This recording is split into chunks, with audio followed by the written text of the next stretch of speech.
right position as the green Zerg, we have Spido. Also, I should note, our winner of Game 1. Oh, this is true. Alright, so, some people in the chat were asking what the rules were exactly for this. This is a best of 7 series where each match is a best of 3. So, we're going to see at least 2 games out of all of these players. Winner stays, it's all kill format still, just like GSTL, but it's a best of 3 and not a best of 1 for each individual match. Absolutely. The best way to think about it is the first team to 4 points, where you get a point by winning a best of 3. The winner of each best of 3 stays on to play the next player, while the loser goes on to become eliminated. So it is possible for one player to knock out the entire opposing team, if I understand the rules correctly. That is how I understand them, so we're going to go with that. I like it. We do actually have a Reaper coming out for our Terran player here, and his SCV was in position to kind of make a bunker in one of those awkward positions. Drone is chasing it around, but definitely Reaper can do a lot of damage to a Zerg not taking a gas if they don't stop the bunker from going up. Right, and Spido did actually scout that, so he does know that that Reaper is coming. So he is going to be wanting to get up those queens very soon, and he's going to want to get them into good positions, because defending against Reapers is not terribly bad for a Zerg to do. It's actually a fairly common opening to defend against. You just need really, really good placement with your queens. Keep them away from your drones, and you should be okay. Yeah, definitely. So we actually have a 1-rack expand coming out of Manatee here. He's going to go ahead and... Oh, wow. Is this a Reaper into Reactor Hellions? It might be. That would actually be very, very interesting. It looks like he is now swapping that factory onto the tech lab. So that's actually going to be a very, very interesting move there by Manatee. Going to be very curious to see what he's going to be doing with that. I mean, this would be very, very early to be getting siege tanks out this fast. I cannot imagine him getting out siege tanks already. This would be super, super fast siege tanks off of only 1 barracks. Well, yeah, he's actually taking a second gas too, so maybe we are going to see really fast. Maybe we're going to see like a weird push, like a combat shield timing or something. I don't know. It's yeah. Weird. Absolutely. This would be very, very unusual. I'll be very curious to know what he's going to be doing with those add-ons. He is producing a couple of Marines there out of those barracks, but that might just be to fill time while that factory gets up, and he might actually start to swap them here. Looks like that is going to be very soon. And oh no, it looks like Spido's actually going to be able to pick off this SCV, or he might just sit there and start to attack the command center for a while, because, well, that's what he wants to do. He's going to go for, maybe later on he'll come in and attack that command center, and it will have 30 less hit points than it would have had normally. So he'll be able to take it out that much faster, and that Ling is now going to go down. We actually had 2 SCVs sitting outside the wall next to that Zergling with no defense, and they both had 5 health. Yeah, I wasn't quite sure what was going on there. But, of course, the important thing to note is that Spido does now know that that expansion went down, and what is he going to be doing about it? Is he going to be taking a fast third of his own? Is he going to be getting up lots of units and try to go for some kind of big early aggression to try to punish his opponent? Looks like at this point, looks like he's getting lots and lots of drones up, because he's going to try to be economic and go for that very high economy in the mid game. Indeed, and we do have 4 queens and 2 gases and a macro hatch started already, so looks like it's going to be one of the more recent Zerg styles where you get that macro hatch up very quickly, try to defend that first Terran push that comes out, the 3 siege tank Marine timing, and then take your third. Absolutely. Yeah. Looks like he is now taking a 3rd gas as well, which is kind of interesting, because this is kind of early to be seeing some players wait a little bit longer to take those other 3 gas, but he is getting a fairly early lair as well. His lair is now on its way. I'm kind of curious to know if he's going to be getting roaches soon, because if you have 3 gas geysers on 2 bases, that is exactly what you need to be able to produce roaches constantly on 2 base. So I'm kind of curious to know if he's actually going to go for a roach tech. That would be very, very interesting. And it's something that we see some players use. Some players like Stefano. Stefano lately has been using a lot of roach ling against Terran, despite the fact that that's generally considered kind of hard to do just because of the ease of Terran that Terran has in getting at marauders. Yeah, okay, so I'm actually really confused here, because I was thinking the same thing when I saw 3, but he's taking his 4th now. He's got a Baneling Nest, 2 Evo Chambers, getting +1/+1 for melee. And, are we going to see Mutas? Oh, he is taking a third, so maybe it's going to be Mutaling with Strong Ling first. Yeah, it's looking like we're going to see Mutaling here again. Notice the Baneling nest is now going down as well, but Manatee right now is pushing out with a large attack of Marines and Siege Tanks. Going to start to move across the map. Is he actually going to commit to this? I feel like the economy of Spido is good enough, and look at all those Banelings he's now morphing in, and he's going to be able to get up a lot of units very quickly, and if he can get his Zerglings around this attack force before they get too close and before they siege up, then he could actually just demolish this attack force if Manatee's not careful. Yeah, and something that's really important to note is all 4 of those queens, look at the creep spread already. We're only 10 minutes into this game, it's already the middle of the map. And holy cow, you are absolutely right about that. There is creep going all over the place right now. Look at all the creep tumors. Even those slow Banelings with Siege Tanks out are going to be terrifying with all that creep, because there is no stim on the Marines yet. And we do see that Baneling speed is now on the way as well. +1/+1 about halfway done right now. That third is just now getting up and running, and Spire has now been started for Spido as well. Oh my god, 20 drones in production. But something I really want to... Yeah, something I really like about this Spire placement is it's not somewhere where the Terran player is going to scan, most likely. So when they scan for that lair, yeah, they're going to see you have a lair. They don't know where your Spire is, how close it is to finished, etc. And it's also in a harder spot to pick off with drops. Absolutely, and Manatee actually once again taking a very, very fast third. Once again, it's just a little bit risky to be taking a third this fast. Notice he doesn't really have all that much right now. His Marine and Siege Tank count is still fairly low. He only has 4 Siege Tanks currently on the map, and maybe not that many Marines.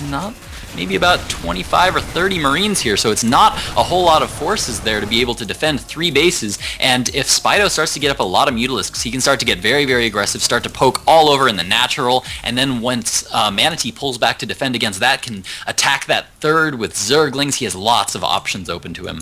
Yeah. Something that we're not seeing this game that we saw last game is there's no +1 for the Mutas this time. That is actually interesting. We don't even have any Mutalist production yet, actually.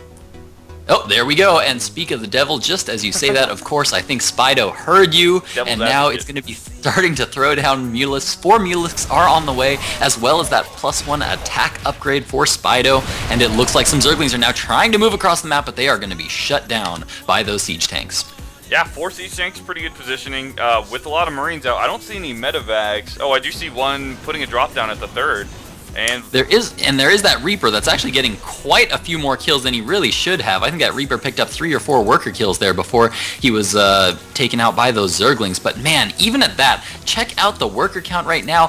Spido, he was actually above 70 Harvesters there for a while until that Reaper jumped in there, and he had been sitting on 70 Harvesters for quite a while. So he's not only is he about 20 workers ahead of Manatee, but he was there for a while. So he is going to be just booming in the economy right now. Yeah, he actually just went up to 83, so I'll be interested to see if we see a bunch of Spine Crawlers or something go down. That's a little high. Yeah, that's actually a lot of workers there. Not too many Zerg players that like to get up that high in workers, just because it really, really will start to cut into your army supply once it gets that high.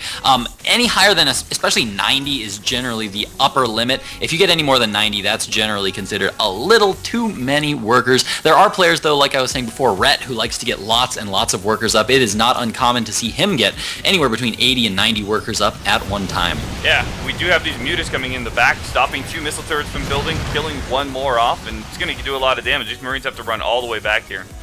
Absolutely. We see a second factory now coming down, interestingly, from Manatee as well as the armory. So it looks like we might be seeing some Thors here, but will they be too late? These Mutalisks are currently getting into the main, doing so much damage, getting so many worker kills.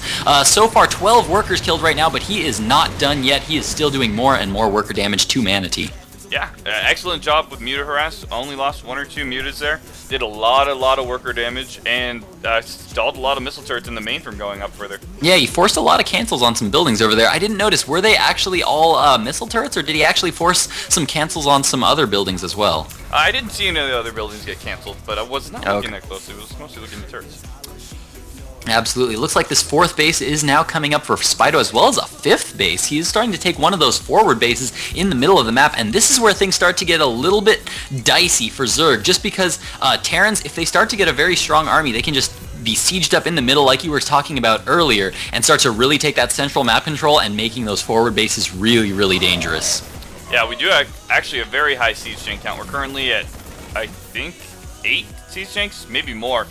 Yeah, looks like we do have quite a few on the field right now. 8 siege tanks and 45 marines, but holy cow, here comes a giant attack from Spido as all the lings and banelings are moving in, but these siege tanks are actually doing quite a bit of damage, and a lot of those lings and banelings are falling very fast, but the marine count is pretty much gone, as now these mutalisks are now coming in and pretty much freely taking out all the siege tanks, and the GG comes down from Manatee. Yeah, so do you think a better spread would have helped Manatee in that particular case? A slightly better spread?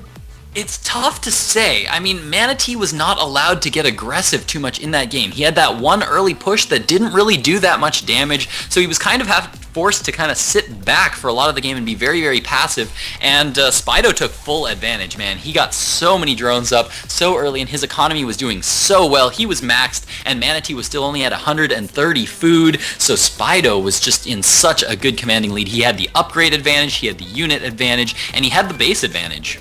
Yeah, taking a look at the economy breakdown real quick, we had 120 total workers made for Spido in only 16 minutes. That's a pretty incredible number. Absolutely. So it looks like we are now going to be waiting on our next match to start. Is that correct? That we are going to be seeing Spido come back for match number 2, and that wins, that gets 1 point towards our potential 7 points. Is that correct? Sounds right to me. I hope so. Excellent. I am super excited to see some more games out of Spido. Super excited. He is such a good macro style Zerg. Really, really liking his style of play. Indeed. And yeah, we'll be back in just a couple minutes with the next game, guys. See you later.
Cherry lips tonight.